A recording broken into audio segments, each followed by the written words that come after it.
Hi what's up guys, welcome to YouTube channel and a new blog. तो भाई आज हम बात करने वाले एक बार फिर हमारा मेरा फेवरेट टॉपिक स्टॉक मार्केट के बारे में। तो आज बात करने वाले हैं how you can very easily make a good amount of money, but still बहुत सारे लोग, most of the people end up losing money. Specially हम लोग जो छोटे छोटे रिटेल इन्वेस्टर्स होते हैं, छोटा छोटा पैसा लगाते हैं, ज़्यादातर लोग पैसा हार जाते हैं रातर बनाने की बजाय।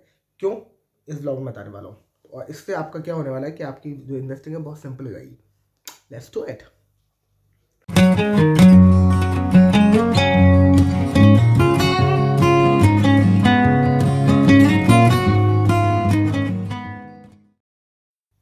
Hello, so yeah I am back.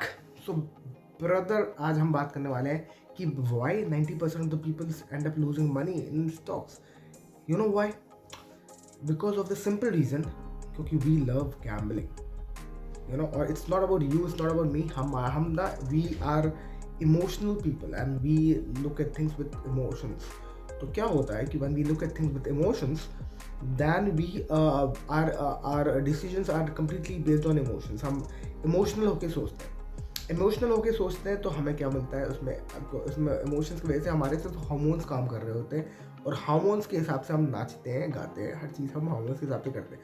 That is completely good, और मैं इसको बहुत ज़्यादा रिकमेंड करता हूँ कि we should stay human, we should use emotions which are not, because that is the only thing which differentiate us with machines. तो मुझे लगता है कि इमोशंस इंपॉर्टेंट है भाई, और इमोशनल हमें होना चाहिए, but at the same time हमें थोड़ा सा इमोशंस को कंट्रोल करना और यूज़ करना आना चाहिए। वो बहुत मुश्किल है, आई नो।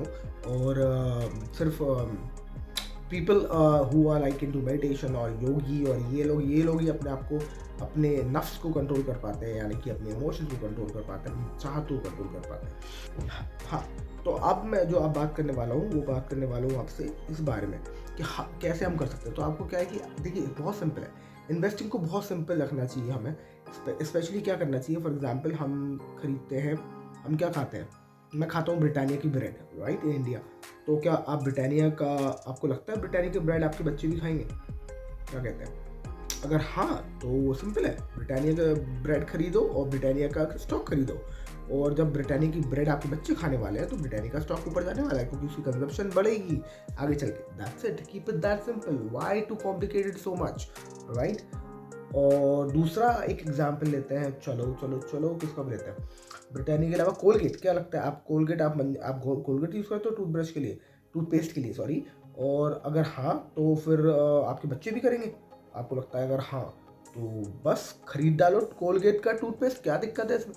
आपको पता है कंपनी वहाँ टुकने वाली है और कंपनी आगे भी अच्छा काम करने वाली है। कंपनी कोलगेट इतनी पुरानी है और हमें आदत है और हमारे बच्चों को भी आदत है, तो डन है फिर तो। पर हम नहीं खरीदेंगे अब, ना हम कोलगेट का क्या कहते हैं शेयर खरीदेंगे, ना हम खरीदेंगे किसका ब्रिटानिया का। हम खरीदेंगे भाई साहब अडानी पोर्ट्स का, या हम खरीदेंगे अडानी ग्रीन्स का।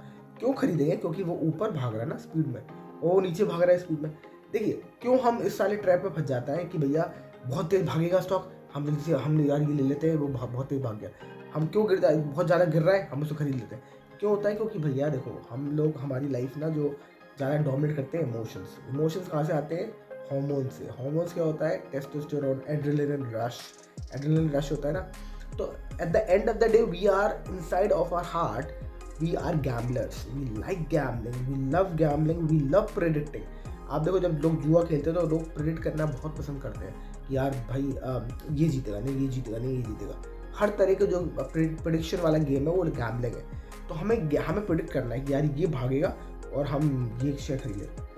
तो उसमें जो मज़ा है ना, वो हमें इसमें नहीं है। अगर हमें पता है कि यार ये तो भागता ही है यार, सिंपल है, इसको लेके खड़ा कर दो, धीरे धीरे कंपनी ग्रो करेगी, मेरा स्टॉक का प्राइस बढ़ जाएगा, धीरे धीरे हम ग्रो कर जाएंगे, पैसे बढ़ जाएंगे मेरे।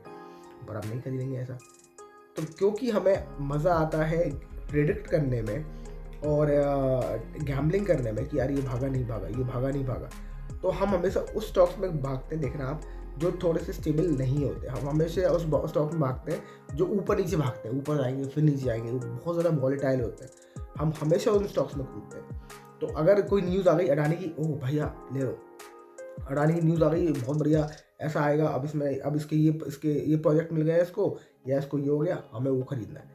तो मैं किसी स्टॉक के बारे में पर्टिकुलरली बुराई नहीं कर रहा, अडानी का स्टॉक मुझे ही पसंद है, मेरे इनफैक्ट मेरे पोर्टफोलियो में है अडानी स्टॉक। बट जब वो भाग रहा था और मैंने बहुत सारे लोगों से बोला था कि बहुत ज़्यादा ओवर वैल्यूड हो रहा है, तो सब लोग ये कह रहे थे कि यार ये क्या है, वो ये कौन सी बात है, ओवर वैल्यूड हो रहा है, भाई भाग तो रहा है ना, रिटर्न तो दे रहा है। ठीक है, बिल्कुल सही बात है, बहुत सारे लोगों ने जो बेच के उस टाइम पे निकल गए होंगे, और जो फंस गए उनका क्या।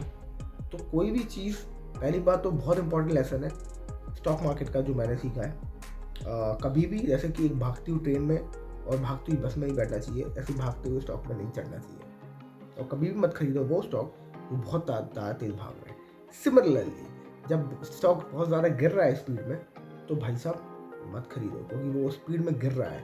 तो आप कहते हैं ना, you are trying to hold a falling knife, उसको कहते हैं फॉलिंग नाइफ। एक फिनोमेना है स्टॉक मार्केट का, don't try to hold a falling knife. गिर रहा है नीचे स्पीड में, आपने उसको पकड़ लिया, वो आपकी उंगलियां हाथ पैर काटता हुआ जाएगा, राइट। तो don't try to catch a falling knife. तो जब बहुत ज़्यादा गिर रहा है नहीं खरीदना है, जब बहुत ज़्यादा भाग रहा है नहीं खरीदना है। आप खरीदेंगे तब जब थोड़ा सा स्टेबल होगा। स्टेबिलिटी में मज़ा नहीं है मेरे भाई पर, ये दिक्कत है, इसलिए हम नहीं खरीद पाते स्टॉक्स जो अच्छे वैल्यूएशन पे होते हैं, जो स्टेबल होते हैं। तो प्लीज़ आज से कोशिश करिए कि हमेशा एक स्टॉक खरीदिए। बाटा का 1400 रुपये का स्टॉक है, एक 1400 रुपये बार डाल दिया आपने, एक स्टॉक खरीद लिया, ठीक है, बैठो ना आराम से, क्या सुकून है, क्या चाहिए आपको। पता है ना कंपनी तो अच्छी है, जूते वूते बना रही है, अब तो डिज़ाइंस भी इम्प्रूव हो गए कंपनी के, ठीक है, बढ़िया चल रहा है बाटा इंडिया, ले लो ऐसे एक क्या कहते हैं स्टेबल स्टॉक्स। इन्फोसिस, आपको मालूम है यार, इन्फोसिस इंडिया की one of the second third largest IT company है, ले लो भाई, कौन कुछ बोल रहा है। बहुत ज़्यादा भागता नहीं है, बहुत ज़्यादा गिरता भी नहीं है, ले लो एक स्टॉक। धीरे धीरे तो ऊपर जा ही रहा है ना। Eight the end of the year, eight the end of the 10 years और 20 ईयर्स डाउन द लेन आप मुझे दुआएं दोगे इसी बात के लिए, अगर आपने अभी स्टॉक खरीद लोगे, क्योंकि eight the end of the day तो वो ऊपर भागने वाला है, ऊपर जाने वाला है। और this is the simple best strategy जो आपको सालों करोड़ों में, मतलब सालों साल में करोड़पति बना देगा। 20 30 40 साल में आपको दुगना तिगना 4 गुना रिटर्न नहीं देगा, मतलब 10 15 20 गुना रिटर्न दे देगा, जो आप ना एफडी से बना पाओगे, ना आप किसी और चीज़ में बना पाओगे। और सिंपल है, बस खरीद के रख लो अपने पास। और अगर आपको 10-15 साल का आपका विजन है, तो आपको ये भी नहीं सोचना कि यार थोड़ा मार्केट गिरे तब खरीदेंगे, खरीद लो और रख लो अपना, 20 साल तक अपने पास पड़े रहने दो। आप देखो वो पैसा दुगना तिगना नहीं करेगा, पता चला आपका 50 गुना पैसा कर दिया उसने। तो ऐसे एग्जाम्पल्स हैं। आप लोग कहते आइशर मोटर्स एक लाइव एग्जाम्पल है। सबने उसकी रॉयल एनफील्ड चलाई है, बट और सबको उसकी बुलेट पसंद है, पर उसके शेयर ने इतने ज़्यादा एग्जॉर्बिटेंट रिटर्न्स दिए हैं कि अमेजिंग है, अमेजिंग रिटर्न्स है उसके। एक बड़ी अच्छी कहानी भी है उसके ऊपर, वो मैं आपको किसी दिन और सुनाऊंगा किसी और वीडियोज में। तो बड़ी अच्छी कहानी भी है उसकी कि किस तरीके आइशर मोटर्स ने इतने ज़्यादा रिटर्न दे दिए लोगों को। तो आपको पता है किसी कंपनी का प्रोडक्ट अच्छा है, उसको उस शेयर को खरीदना बस, और रख के बैठ जाना 40 साल तक, 30 साल तक पढ़ के भूल जाओ। छोटा सा पैसा लगाओ जो आपको ज़रूरत नहीं है, निकालने की ज़रूरत नहीं, इन्वेस्टमेंट का पार्ट बना दिया आपने, बुढ़ापे तक रखे रहोगे आप, ठीक है, बढ़िया। आपका रिटायरमेंट का लिए आपके ज़रूरत नहीं है रिटायरमेंट फंड क्रिएट करना, ये है ना आपके स्टॉक्स काम आएंगे, राइट। तो इसको बस इतना ही सिंपल रखना है मेरे दोस्त। और don't try to gamble, don't try to predict बहुत, क्योंकि क्या होता है इसमें बहुत सारा टाइम भी वेस्ट होगा आपका, और इसमें बहुत अप एंड डाउन, बहुत स्ट्रेस भी होगा आपको। जब आप ट्राई करोगे, जब गिरेगा तो बहुत दुख होगा, बहुत स्ट्रेस होगा आपको, यार गिर रहा है। जब आप प्रेड करोगे और जब वो स्टॉक नहीं भागेगा तो बहुत बुरा लगेगा। तो don't try to gamble, take it as a business कि आपने एक अच्छा धंधा खरीदा जिसका प्रोडक्ट आपको पसंद है, आपने उस धंधे का हिस्सेदार बन गए आप, और बैठ गए 30-40 साल में। आप जैसे जैसे कंपनी ग्रो करेगी, आपका पोर्टफोलियो अपने आप ग्रो कर जाएगा, है कि नहीं, सिंपल। तो आज मैंने आपको गुरु मंत्र बता दिया इस बात का कि भैया क्यों 90% of the people lose money, और आप कैसे इससे सिंपल तरीके से पैसा कमा सकते हो।